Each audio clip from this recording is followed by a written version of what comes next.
Oke,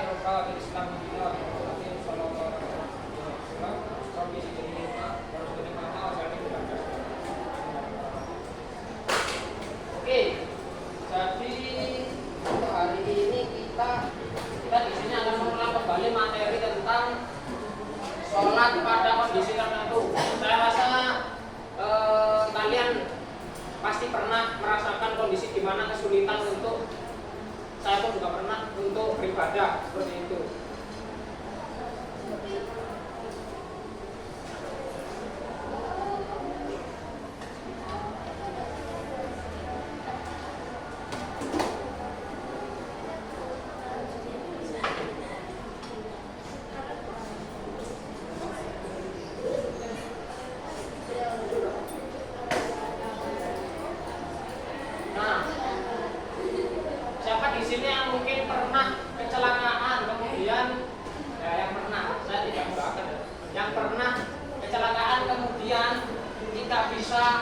Bangkit dari tidur, maksudnya dari tidur di jalanan. Nah, kan tidak sengaja. Ya, coba bagaimana ceritanya apa itu? Secara singkat saja.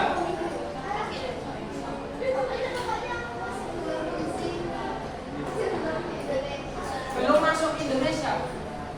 Belum masuk. Oh, masuk. Oh, berarti impor atau impor. Alatas. Oh ya, itu bagaimana ceritanya?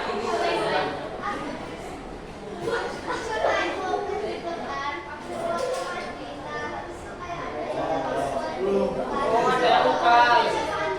Oh ya, kaget.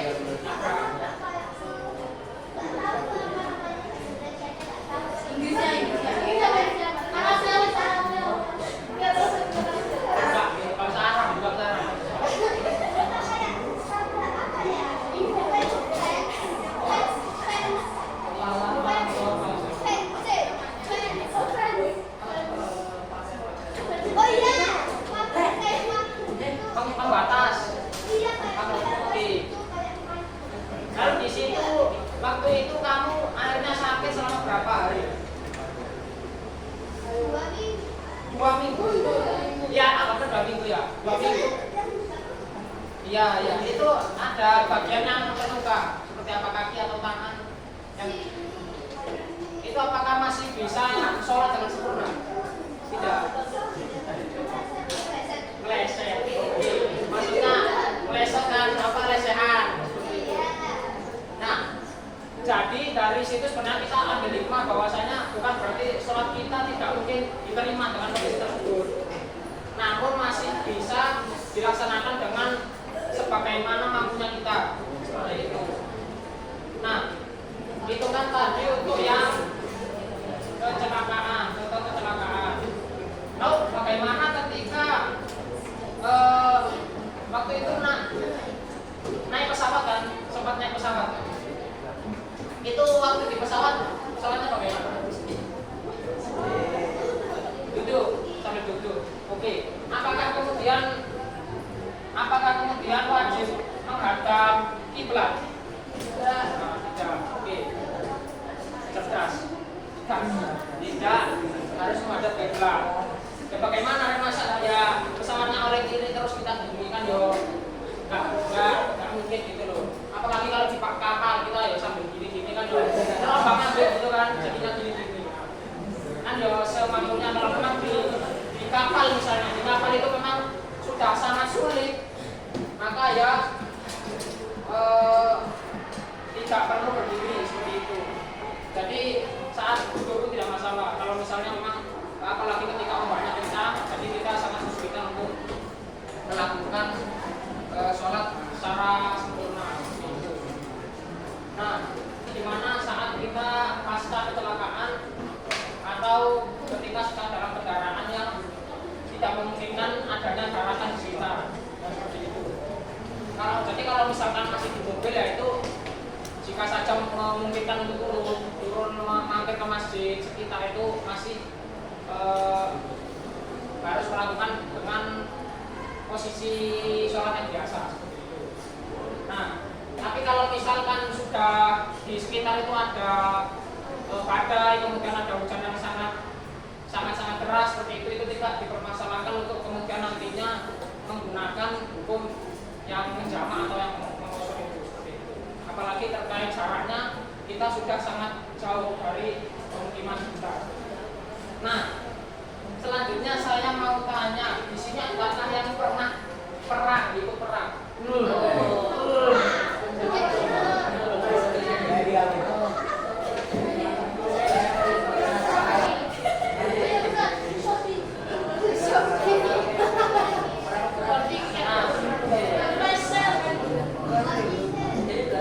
Jadi kalau perang itu ya sebenarnya posisinya seperti biasa, seperti saat ketika kita melaksanakan sholat berjamaah di masjid seperti itu, hanya saja diri waspada. Bahkan untuk pelaksanaan adzan dan iqamahnya itu tetap, hanya saja suaranya lebih dikecilkan. Atau kalau memang sangat penting itu cukup berdiri saja atau hanya perlu dilaksanakan iqamahnya untuk menegakkan sholat dan agar tidak kelamaan ditembak selalu nanti bocah. Nah, di sini saya butuh 3 orang cowok saja, 3 orang maju. Ayo sini aja.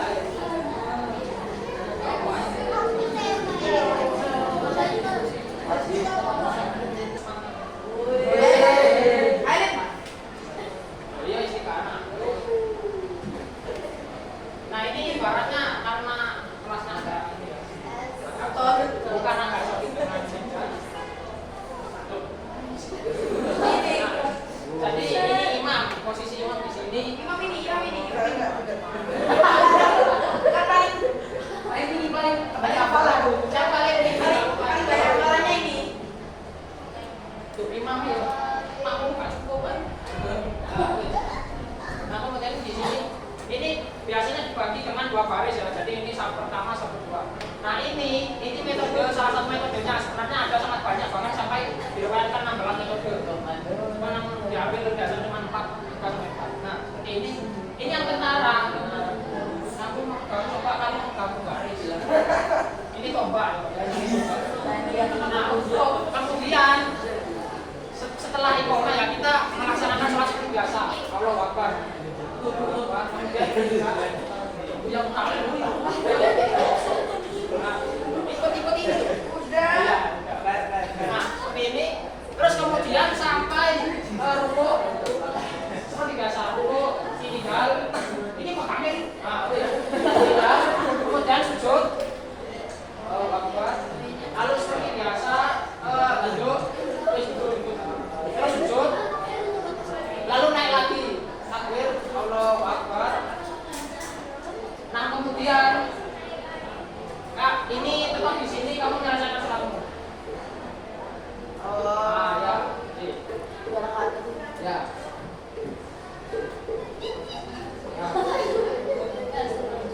Udah sama tuh. Nah, udah. Kemudian naik, kamu berhenti menjaga tombaknya. Nah, ini ikut, tapi nggak usah ditekuk, ya biasa. Udah langsung ikut. Allahu Akbar. Lalu ikut ini. Dulu kamu biasa. Lanjutkan, ikut. Kemudian 3, lalu lanjut lagi, terus. Duduk. Kemudian sujud. Udah. Nah, ini salam dulu, jangan salam dulu. Salam ini tahan dulu, ditahan yang akhir. Tahan saya lahir. Nah, kemudian ini naik. Kan belum selesai, jangan saya naik dulu. Nah, naik dulu. Kemudian rukuk. Lalu melanjutkan sholat seperti biasa.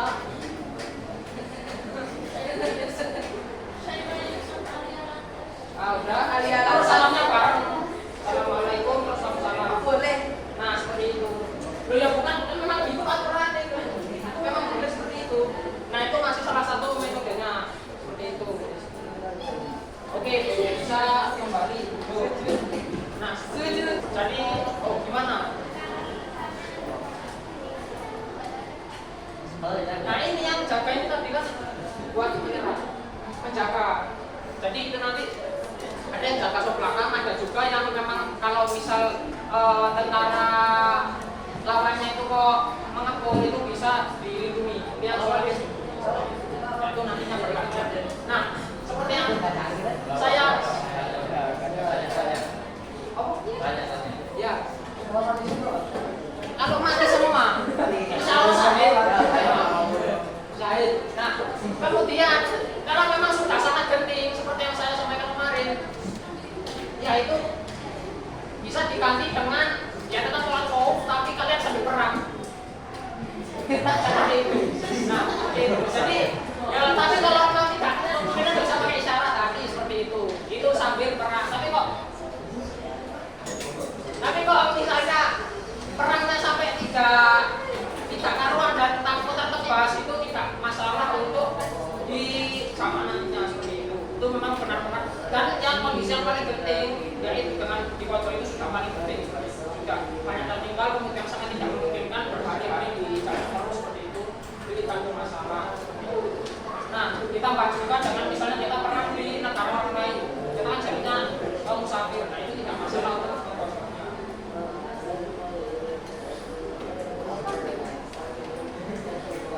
Nah, seperti itu. Mungkin dari apa yang kita pelajari hari ini ada yang perlu ditanyakan? Tidak jelas ya? Tidak jelas. Nah, tapi lalu bagaimana Pak jika misalnya rokaatnya itu 4, tidak di misalnya kok perannya di negeri sendiri, istilahnya di dekat rumah kita, perang dengan tetangga kita misalnya. Misalnya tetangga bawa pasukan man 2, kita bawa pasukan man 1, man 1, SS. Misalnya. Nah itu bisa sholatnya itu tetap 4 rakaat. Jadi tadi kan siapa tadi namanya? Nah yang praktek di sini itu kan 2 rakaat. Jadi di tengah-tengah rakaat dia menjalankan sendiri, lalu ganti, kemudian ikut imam yang bergantian itu tadi. Nah kalau 4 rakaat kita pecah di tengah. Di tengahnya kita pecah. Nah kalau 3 rakaat gimana Pak Maghriban? Itu dipecah tetap di tahiyat awal seperti itu. Nah jadi nanti sisanya menambah 2 yang orang terakhir tadi. Yang orang terakhir tadi kan menambah 1. Nah ini kalau waktu maghrib berarti dia ikut imam 1, lalu menambah dengan 2 rakaat untuk menambah sholat maghribnya.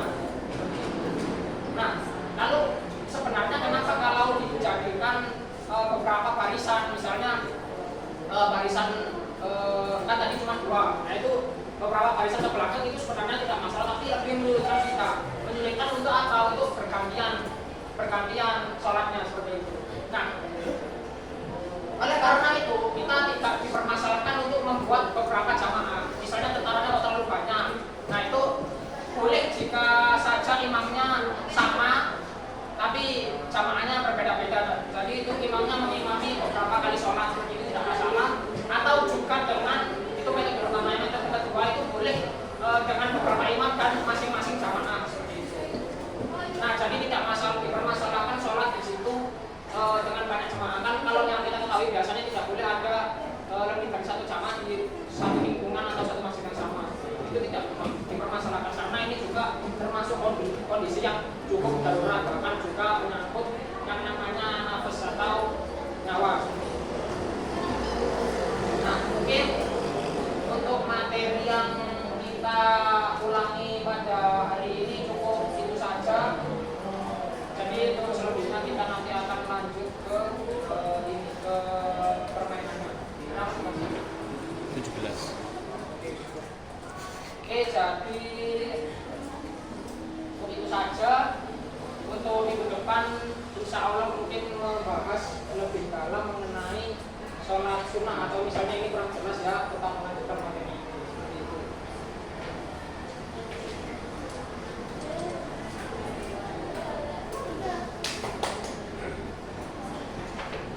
Oke, kalau begitu untuk hari ini sebelum kita mengakhiri pelajarannya, mari kita baca doa kafaratul majelis.